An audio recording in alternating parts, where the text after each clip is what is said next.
Hey guys again welcome back to my channel. അങ്ങനെ ചാവ എന്ന് പറഞ്ഞ സിനിമ കണ്ടിരിക്കുകയാണ്.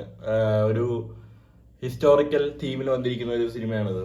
ഒരു നോവലിനെ അഡാപ്ഷൻ നൽകി വന്നിരിക്കുന്ന ഒരു സിനിമയാണിത്. വിക്കി കൗശൽ, ലക്ഷ്മിക മന്ദാന, അക്ഷയ് ഖന്ന തുടങ്ങിയവർ അഭിനയിച്ചിരിക്കുന്ന ഒരു സിനിമയാണിത്. ലക്ഷ്മൺ ഉത്തേകർ എന്ന് പറഞ്ഞ ഒരു പുള്ളിയാണ് ഇത് ഡയറക്റ്റ് ചെയ്തിരിക്കുന്നത്. എനിക്ക് ആരാന്ന് പോലും അറിഞ്ഞുകൂടാ. Produced by Dinesh Vijan and music by our own AR Rahman. അപ്പോൾ വിക്കി കൗശലിൽ ചെയ്തിരിക്കുന്ന കഥാപാത്രം ഛത്രപതി ശിവാജി മഹാരാജന്റെ മകനായിട്ടുള്ള ഛത്രപതി സംഭാജി മഹാരാജ കഥാപാത്രമാണ് ചെയ്തിരിക്കുന്നത്. ആൻഡ് ഇത് നമ്മുടെ മുഗൾ എംപയറും മറാത്ത എംപയേഴ്സും തമ്മിലുള്ള ഒരു പോര് എന്നതിനെ പറയാം. ആ ഒരു വാറിനെ ബേസ് ചെയ്ത് എഴുതിയിരിക്കുന്ന ഒരു നോവലിനെ ആസ്പദമാക്കി എടുത്തിരിക്കുന്ന ഒരു സിനിമയാണിത്. അപ്പോൾ കംപ്ലീറ്റ്ലി ഒരു ഹിസ്റ്റോറിക്കൽ ടച്ച് അങ്ങനത്തെ ഒരു പടമാണ്. അപ്പോൾ അതിൻ്റെതായ ദൈർഘ്യവും ഡ്യൂറേഷനും കാര്യങ്ങളൊക്കെ സിനിമയ്ക്കുണ്ട്. 2.25 മണിക്കൂർ സിനിമയുണ്ട്. ഹിസ്റ്റോറിക്കൽ സിനിമയുണ്ട്, നമുക്കൊന്നും പറയാൻ പറ്റില്ല. കാരണം പൊന്നിയിൻ സെൽവൻ എന്നൊക്കെ പറഞ്ഞ സിനിമ 2 പാർട്ടാക്കിയാണ് ഇറക്കിയത്. എന്തോ 5 പാർട്ടുള്ള സാധനത്തിന് 2 പാർട്ടാക്കിയാണ് ഇറക്കിയത്.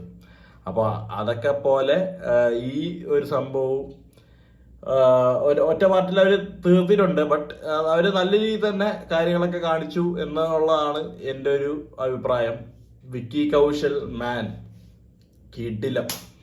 അവസാനത്തെ അരമണിക്കൂർ അങ്ങേറെ അഴിഞ്ഞാട്ടമാണ് പടത്തിൽ. ഹിസ്റ്ററി അറിയാവുന്നവർക്ക് അറിയാം എന്താണ് സംഭവിക്കുന്നതെന്ന്. അറിയാത്തവർക്കായിട്ട് ഞാൻ അത് സ്പോയിൽ ചെയ്യുന്നില്ല. കാരണം എന്ന് വെച്ച് കഴിഞ്ഞാൽ നമുക്ക് ഈ ഹിസ്റ്ററി ടെക്സ്റ്റ് ബുക്കിനോട് വലിയ കമ്പമൊന്നും ഇല്ലടേ. നമ്മൾ പണ്ടേ ഹിസ്റ്ററിയൊക്കെ നമുക്ക് കുറച്ച് ഇതായിരുന്നു. ഓരോരുത്തന്മാരുടെ പേരും വർഷവും ഇതൊക്കെ പഠിച്ചു വെക്കണമൊക്കെ എനിക്ക് പേഴ്സണലി ബുദ്ധിമുട്ടായിരുന്നുകൊണ്ട് ഇങ്ങനെ സിനിമേൻ്റെ ഫോമിൽ വരുമ്പോൾ നമുക്ക് കണ്ട് അറിയാമെന്നല്ലാതെ ബുക്ക് ആസ്പദമാക്കിയിട്ട് എനിക്കൊന്നും ചെയ്യാൻ പറ്റിയിട്ടില്ല. അന്നും ഇന്നും ബുക്കിനോട് വലിയ താല്പര്യമില്ലാത്തൊരു ആളാണ് ഞാൻ. അപ്പോൾ അങ്ങനെയുള്ള എന്നെ പോലുള്ളവരുണ്ടെങ്കിൽ തിയേറ്ററിൽ പോയി ഈ സിനിമ കണ്ടു നോക്കുക. കിഡിലൻ ടെക്നിക്കൽ ഡിപ്പാർട്ട്മെന്റ്, ഒന്നും പറയാനില്ല. ഞാൻ കുറേ നേരം ഇങ്ങനെ വിചാരിച്ചു ക്യാമറാമാൻ എന്ത് പണിയാണ് ചെയ്തിരിക്കുന്നതെന്ന്. ക്യാമറ പോയ വഴി അത് അത് മനസ്സിലാവത്ത് പോലും ഇല്ല എവിടെ കൂടെയൊക്കെയാണ് ക്യാമറ. കാരണം കുറെ ഈ റഷിന്റെ ഇടയിൽ കൂടെയുള്ള വാൾപ്പോരും പയറ്റും. ഒറ്റ ഷോട്ട് നമ്മൾ അടി കണ്ട അടുത്ത ഷോട്ട് ഇവിടെ ഇരിക്കും, പിന്നെ ഇവിടെ ഇരിക്കും, ഇവിടെ ഇരിക്കും, ഒരുത്തന്നെ കഴുത്തിലായിരിക്കും, ഇവിടെ ഇരിക്കും. അങ്ങനെ പല പല രീതിയിലായിട്ട് നല്ല പണിയെടുത്ത് ഹ്യൂജ് പ്രൊഡക്ഷൻ കൊടുത്ത് ചെയ്തിരിക്കുന്ന ഒരു സംഭവം കിടിലൻ. പിന്നീട് പറയുകയാണെങ്കിൽ AR റഹ്മാന്റെ മ്യൂസിക് ഒരു സെക്കൻഡ് ഹാഫിൽ കുറച്ച് കത്തി മൊമെന്റ്സ് ഉണ്ട്. അത് പിന്നെ അതിന് വേണം എന്ന് വെച്ച് കഴിഞ്ഞാൽ ഒട്ടും നമുക്ക് ബോറടിപ്പിക്കാത്ത രീതിയിലുള്ള 2 കത്തി മൊമെന്റ്സ് ഉണ്ട്. അവിടെ പുള്ളീന്റെ സ്കോഴ്സ് എടുത്തു പറയുകയാണെങ്കിൽ ഒരു കണ്ടക്കടവില് മഴയത്ത് തമ്മിലുള്ള ഒരു ഫൈറ്റ്, ഒരു സംഭവം ഉണ്ട്.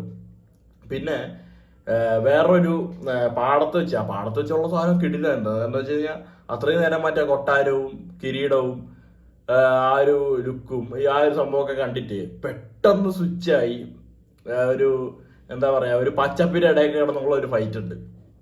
അതും പൊളി. അതെനിക്ക് ഭയങ്കര ആ സമയത്തൊക്കെ ഉള്ള മ്യൂസിക്കൊക്കെ എന്റെ തലയെ കിടന്നിങ്ങനെ മുഴങ്ങിക്കൊണ്ടിരിക്കുകയായിരുന്നു. അയ്യോ കിടില സാധനം. ഞാൻ കണ്ടത് ഫോറമോൾ PXL3 സ്കോപ്പ് റേഷ്യോ പടം തന്നെ നമുക്ക് ബ്ലാക്ക് ബാർസ് ഫീൽ ചെയ്യാൻ പറ്റുന്നുണ്ടായിരുന്നു. എന്നാലും സൗണ്ട് വൈസ് കിടിലനായിരുന്നു.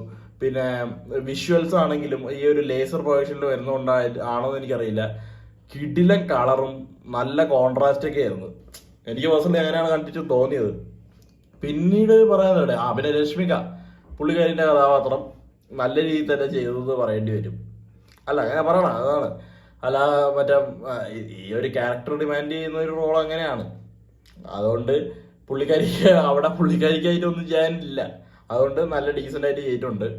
ഔറംഗസീബ് അക്ഷയ് ഖന്നേന്റെ ആ റോളും കിടിലനായിരുന്നു. അങ്ങേരെ കണ്ടാൽ മനസ്സിലാവൂല, ആ രീതിയിലുള്ള മേക്കപ്പാണ് ചെയ്ത് വെച്ചിരിക്കുന്നത്. കൊള്ളാണ്ട്, ഞാൻ പറഞ്ഞില്ല, ടെക്നിക്കലി പടം കിടിലനാണ്. ആൻഡ് മുംബൈ ഒരു നോർത്ത് ഇന്ത്യൻ ആ ഒരു സൈഡിലൊക്കെ ഇത് ഷുവർ ഷോട്ട് ഹിറ്റ് ആയിരിക്കും, ഉറപ്പാണ്. എന്ന് വെച്ച് കഴിഞ്ഞാൽ അവരുടെയൊക്കെ ഒരു പ്രൈഡും അവരുടെ ഒരു വികാരമാണ് ഈ സിനിമ. കഴിഞ്ഞ ദിവസം എൻ്റെ ഒരു കൂട്ടുകാരൻ പറഞ്ഞിട്ടാണ് ഞാൻ ഈ സിനിമയ്ക്ക് പോയത്. അവനും എൻ്റെ മറാത്തി ഗേൾ ഫ്രണ്ട് കൂടി സിനിമയ്ക്ക് പോയി. അവസാനമായപ്പോൾ പുള്ളിക്കാരി തോനെ കരച്ചില്ലെന്ന്. മച്ചാൻ എന്ത് ചെയ്യണമെന്ന് അറിഞ്ഞൂടാ ഉള്ള രീതിയിൽ ഇരിപ്പായിരുന്നു. അപ്പോൾ അതാണ് ഞാൻ പറഞ്ഞത്, അവർക്കൊക്കെ ഭയങ്കര ഇമോഷണലി കണക്റ്റ് ആവുന്ന ഒരു കൈൻഡ് ഓഫ് സംഭവമാണ്. നമുക്കും ഇഷ്ടപ്പെടും. ഞാൻ പണ്ട് പത്മാവത് കണ്ട ഒരു ഫീലൊക്കെയാണ് ഈ സിനിമ കാണാനിരുന്നപ്പോഴത്തേക്കും എനിക്ക് വന്നത്.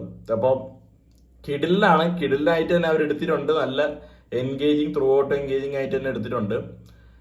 വിക്കി കൗശൽ പൊളിച്ച് അവസാനത്തെ 1.5 മണിക്കൂർ നമുക്ക് തന്നെ ഒരു ഇതായി പോവും. തോൽവി സമ്മതിക്കടേ, വിട്ട് കൊടറയെന്ന് തോന്നി പോകും. പക്ഷെ വിട്ടുകൊടുക്കൂല, കിട്ടില്ല. അടിപൊളിയായിട്ട് ആ ഒരു കഥാപാത്രം ഛത്രപതി സംഭാജി മഹാരാജ് എന്ന് പറഞ്ഞ കഥാപാത്രം ചെയ്തിട്ടുണ്ട്. സോ അത്രേ ഉള്ളൂ ഗൈസ്.